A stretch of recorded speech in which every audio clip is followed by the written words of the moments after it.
So welcome to Pbteck, and in this video I'm going to give you the details that you need to actually track for CRTV sports. So CRTV is part of the My TV channels, alright, but if you want to track them or you want to know their TP, which will make things easier for you, is the same as the My TV TP, which is 10804 horizontal 30K. On the My TV you have different TPs, but using this TP will actually let you get enough of the signal or the channels available.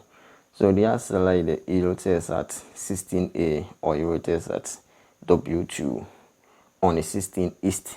Alright, so using any dish ranging from 50 centimeters upwards will allow you to get a stable signal of this CRTV sports or the My TV Africa channels. Alright, but a bigger dish will always be a plus, so if you can afford a bigger dish you can go in for a bigger dish. So the TP will be on your screen, which is 10804 horizontal 30K.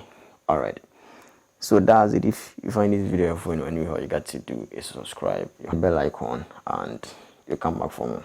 Alright, thanks for watching.